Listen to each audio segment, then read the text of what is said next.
Hello my dear student, आपके अपने YouTube channel global science IQ में आप सभी लोगों का मैं हार्दिक स्वागत करती हूँ।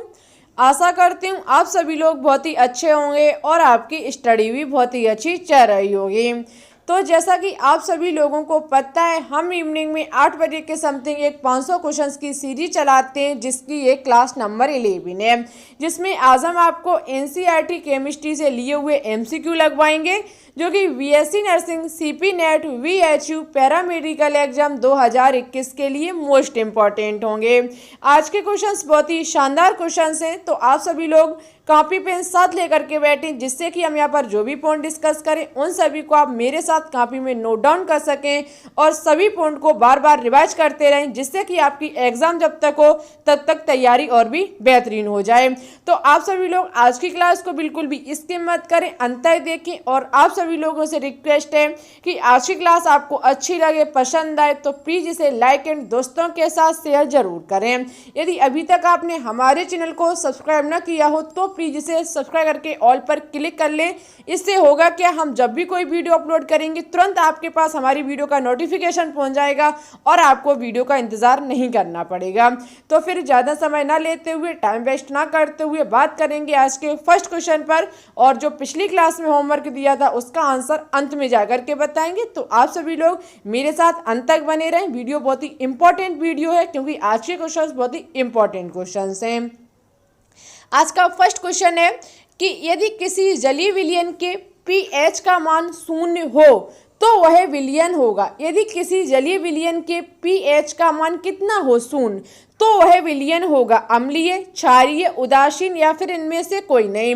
तो आपको पता है pH मान के बारे में कि जिस जलीय विलयन का pH मान 0 से लेकर के 7 तक होता है वो पदार्थ हमारे अम्लीय प्रकृति के होते हैं, जबकि जिनका मान 7 होता है वो हमारे उदासीन प्रकृति के होते हैं और जिनका मान 7 से 14 तक होता है वो हमारे क्षारीय प्रकृति के पदार्थ कहे जाते हैं। ठीक है, ये आपको पता है कि 0 से लेकर के 7 तक के जलीय विलयन का जिन जलीय विलयन का pH मान 0 से 7 के मध्य होगा, ठीक है, वो हमारे अम्लीय प्रकृति के जलीय विलयन कहे जाएंगे। तो इस क्वेश्चन का ऑप्शन नंबर ए जो होगा वो राइट होगा। याद रखना, यदि किसी का 7 है तो वो हमारा उदासीन प्रकृति का होगा और 7 से अधिक है तो वो पदार्थ हमारा क्षारीय प्रकृति का कहलाया जाएगा।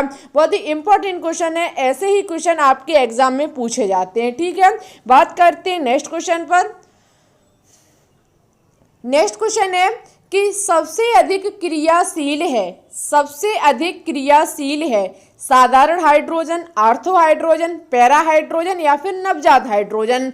तो याद रखना, सबसे अधिक क्रियाशील नवजात हाइड्रोजन होती है। ठीक है, साधारण हाइड्रोजन, आर्थो हाइड्रोजन और पैरा हाइड्रोजन की अपेक्षा जो नवजात हाइड्रोजन होता है वो सबसे अधिक क्रियाशील होता है। और याद रखना कि क्रिया कारकों के सहयोग के समय उत्पन्न हाइड्रोजन को नवजात हाइड्रोजन कहा जाता है।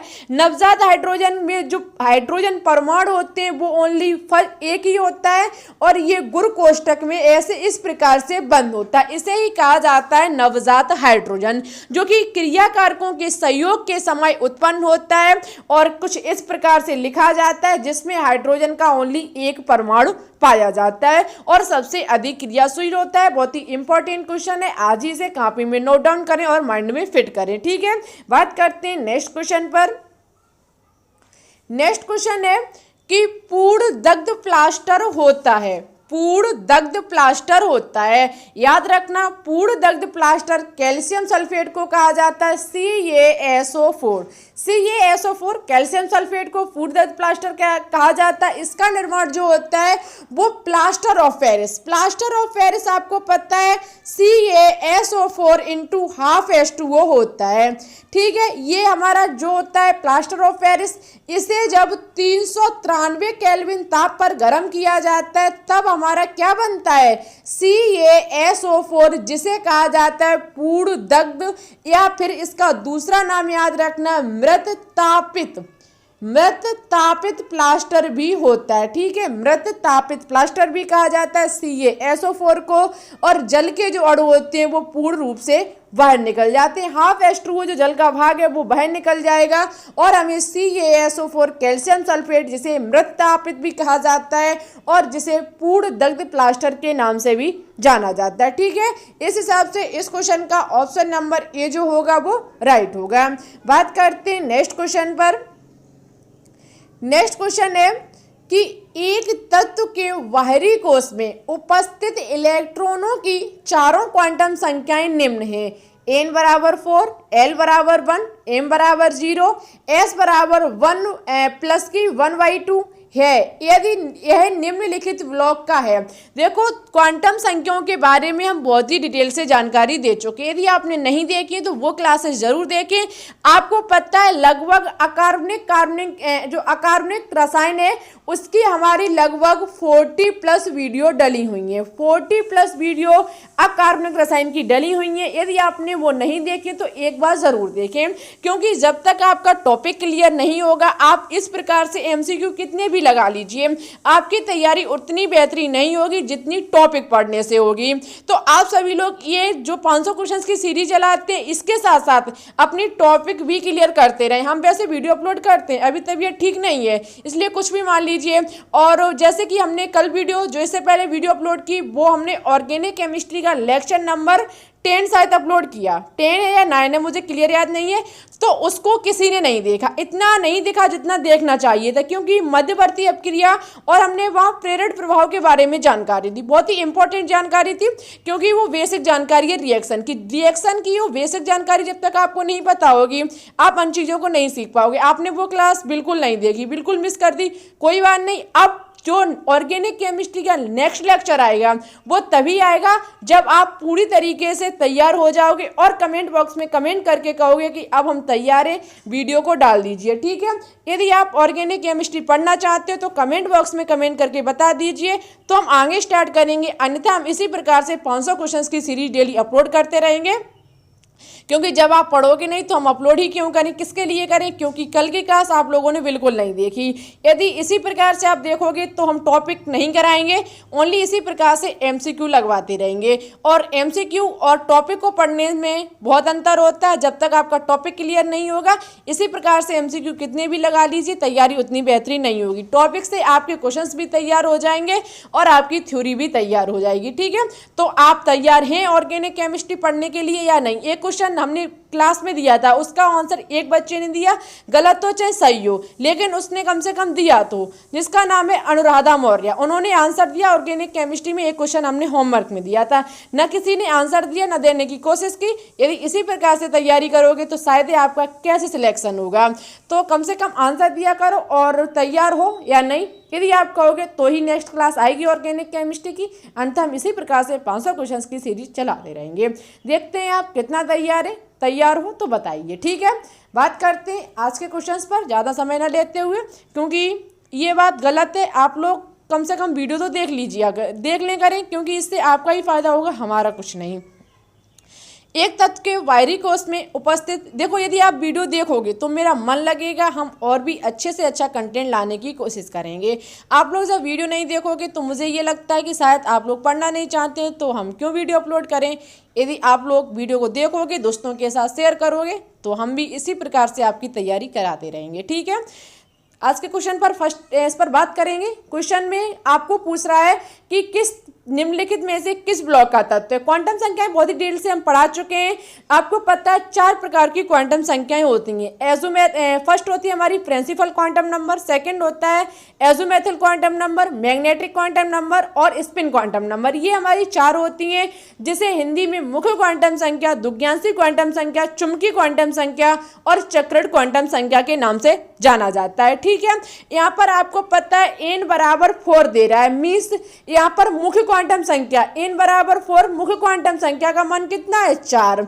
उसके बाद l बराबर 1 दे रहा है, l बराबर 1 का मतलब है दुग्यांशी क्वांटम संख्या, और दुग्यांशी क्वांटम संख्या मीन्स सब सेल। जो आपका ए सब सेल होता है उसका 0 मान होता है, पी सब सेल होता है उसका 1 होता है, डी का 2 होता है और एफ का 3 होता है। और क्वेश्चन में दे रहा है 1, तो एल बराबर 1 किसके लिए होगा? पी सब सेल के लिए। अब जब आपको 4p पता चल गया, आगे देखने की जरूरत नहीं है, तुरंत यहाँ पर समझ लीजिए ये पी ब्लॉक का एलिमेंट्स है। ठीक है, एक बार फिर से बात को दोहराते हैं। बाहरी कोश में उपस्थित इलेक्ट्रॉनों की चारों क्वांटम संख्या कुछ इस प्रकार से यहाँ दी गई हैं। आपको ब्लॉक बताना है। सबसे पहले हम एन देखेंगे। मुख्य क्वांटम संख्या का मान हमें 4 दिया गया है, मीन्स चौथा कोश है हमारा। ठीक है, एल बराबर 1 दिया गया है, मीन्स एल बराबर 1 होता है द्विज्ञांशी क्वांटम संख्या में पी सब सेल का मान। पी सब सेल मीन्स 4p। तुरंत समझ लीजिए हमारा ये पी ब्लॉक का एलिमेंट्स है, इसका अंतिम इलेक्ट्रॉन पी ब्लॉक में प्रवेश करेगा। ठीक है, इसलिए ये पी ब्लॉक का एलिमेंट्स कहा जाएगा। बात करते हैं नेक्स्ट क्वेश्चन पर। ये जो क्वेश्चन है वो नीट 2020 का पूछा हुआ क्वेश्चन है। ये जो क्वेश्चन है वो नीट 2020 का पूछा हुआ क्वेश्चन है, जिसमें LU71 175 में प्रोटॉन, न्यूट्रॉन और इलेक्ट्रॉनों की संख्या क्रमशः बतानी है। प्रोटॉन, न्यूट्रॉन और इलेक्ट्रॉनों की संख्या क्रमशः बतानी है। हम सबसे पहले प्रोटॉनों की ज्ञात करेंगे। प्रोटॉनों की संख्या आपको पता है, प्रोटॉनों की संख्या परमाणु क्रमांक पर निर्भर होती है। जितना किसी भी एलिमेंट का परमाणु क्रमांक होगा वही उसकी प्रोटॉनों की संख्या कही जाएगी। यहाँ पर 71 मान है तो हमारा P बराबर 71 हो जाएगा। ठीक है, सेकंड नंबर पर न्यूट्रॉनों की संख्या ज्ञात करेंगे। न्यूट्रॉनों की संख्या द्रव्यमान संख्या माइनस की परमाणु क्रमांक। द्रव्यमान संख्या यहाँ पर कितनी है? 175। परमाणु क्रमांक कितना? 71। 175 में 71 जाएगा, 104 बचेगा। ठीक है, ये हमारी न्यूट्रॉनों की संख्या निकल के आ गई। इलेक्ट्रॉनों की संख्या, यदि हमारी कोई आवेश नहीं है तो हमारी प्रोटॉनों की संख्या बराबर इलेक्ट्रॉनों की संख्या। यहाँ पर कोई भी आवेश नहीं है, प्रोटॉनों की संख्या हमारी 71 निकल के आई, तो इलेक्ट्रॉनों की संख्या भी कितनी निकल के आएगी? 71। बहुत ही डिटेल से ये सब कुछ जानकारी हम पहले भी दे चुके हैं, ये तो MCQ है, तो याद रखना प्रोटॉनों की संख्या 71, इलेक्ट्रॉनों की संख्या भी 71 और न्यूट्रॉनों की संख्या 104 क्रमशः बतानी थी। तो आप देख सकते हैं इस क्वेश्चन का ऑप्शन नंबर डी 71, 104, 71 बिल्कुल राइट होगा। ठीक है, कभी भी आंसर दो तो क्रमशः दो। ठीक है, क्रमशः ही एग्जाम में यदि आप ये देखो 71, 71, 104 इसमें भी लिखा हुआ है, यदि आप ये टिक करके आओगे तो गलत माना जाएगा, क्योंकि क्वेश्चन क्रमशः पूछ रहा है। ना लिखा हो क्रमशः तब भी आपको आंसर क्रमशः ही देना है। ठीक है, अब आपको इस क्वेश्चन से LU का क्या नाम होता है, LU एलिमेंट्स का क्या नाम होता है, इसका आंसर आपको हमारे कमेंट बॉक्स में देना होगा। बात करते हैं नेक्स्ट क्वेश्चन पर। नेक्स्ट क्वेश्चन है कि जब द्विज्ञांशी क्वांटम संख्या का मान 2 होता है तो कक्षकों की संख्या कितनी होगी? बहुत ही इजी क्वेश्चन है। जब द्विज्ञांशी क्वांटम संख्या मीन्स L बराबर 2, द्विज्ञांशी क्वांटम संख्या L बराबर 2, L बराबर 2 मान किस सब सेल का होता है? D सब सेल का। और D सब सेल में कितने कक्षक होते हैं? 5। आंसर निकल के आ जाएगा ऑप्शन नंबर डी। कितना निकल के आ जाएगा? 5। देखो द्विज्ञांशी क्वांटम संख्या का मान हमें यहाँ पर 2 दे रहे हैं, L बराबर 2। L बराबर 2 किस सब सेल का मान होता है? D सब सेल का।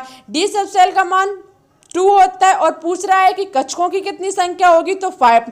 ऐसे ना ज्ञात करो तो एक फॉर्मूला होता है कक्षकों की संख्या ज्ञात करने के लिए, m बराबर 2l प्लस की 1। आपको m बराबर पता है क्या होता है? कक्षकों की संख्या मीन्स चक्रण क्वांटम संख्या, और चक्रण क्वांटम संख्या मीन्स कक्षकों की संख्या। ठीक है, यहाँ पर 2 और l का मान हमें दिया गया है 2 प्लस की 1 करेंगे, 2 × 2 4 प्लस की 1 हमारा कितना हो जाएगा? 5। हम इस प्रकार से भी कक्षकों की संख्या ज्ञात कर सकते हैं। इस फॉर्मूला के द्वारा भी हम कक्षकों की संख्या ज्ञात कर सकते हैं, m बराबर 2l प्लस की 1। ठीक है, बात करते हैं नेक्स्ट क्वेश्चन पर। नेक्स्ट क्वेश्चन है कि CH2 double bond CH single bond CH CH3 का होल ट्वाइस सूत्र वाले यौगिक का IUPAC नाम है। आपको इसका IUPAC नाम बताना होगा। तो हम सबसे पहले क्या करेंगे? इस श्रृंखला का अंकन करेंगे। सबसे पहले हम इसे खोलेंगे तो हमारा CH2 double bond CH single bond CH single bond CH3 single bond CH3 हो जाएं, क्योंकि CH से हमारे 2 CH3 जुड़े हुए हैं। ठीक है, कुछ इस प्रकार से हमारी श्रृंखला बन जाएगी। हम अंकन करेंगे। सबसे पहले क्रियात्मक समूह को देखेंगे। यहाँ पर कोई भी क्रियात्मक समूह उपस्थित नहीं है। डबल बॉन्ड को देखेंगे तो आप देख सकते हैं यहाँ पर ये डबल बॉन्ड उपस्थित है, तो डबल बॉन्ड यदि उपस्थित है तो अंकन उधर साइड से किया जाएगा, दिशा साइड से नजदीक आएगा। अंकन आगे से होगा 1 2 3 4। ठीक है, अब हम इसका करेंगे। क्या अंकन हो गया तो हम इसका नाम लिखेंगे। नाम लिखने के लिए सबसे पहले हम देखेंगे कि कोई प्रतिस्थापी समूह उपस्थित है या नहीं।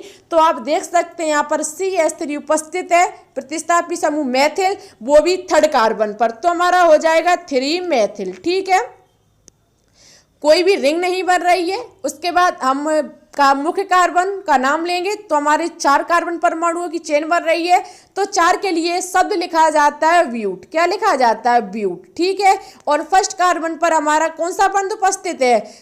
डबल बॉन्ड, तो शब्द जोड़ा जाएगा इन। हम लिख सकते हैं 3 मैथिल ब्यूट 1 इन, या फिर 3 मैथिल ब्यूटेन 1 ब्यूटीन भी लिख सकते हैं। ठीक है, ये इसका IUPAC नामकरण होगा। इस हिसाब से इस क्वेश्चन का ऑप्शन नंबर बी जो होगा वो बिल्कुल राइट होगा। ठीक है, 3 मैथिल 1 ब्यूटीन।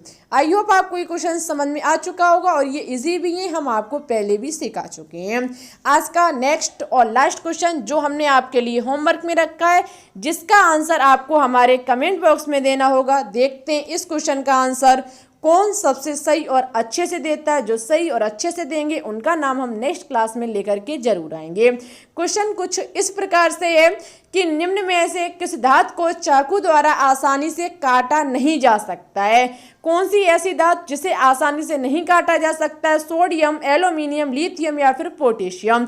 जो सा आंसर राइट हो उस एलिमेंट का आपको परमाणु क्रमांक और परमाणु भार भी बताना होगा कमेंट बॉक्स में। ठीक है, कौन सा ऑप्शन राइट होगा उसका आंसर जरूर दें, हम आपके कमेंट का इंतजार करेंगे। अब बात करेंगे जो पिछली क्लास में क्वेश्चन होमवर्क में दिए थे उनके आंसर की।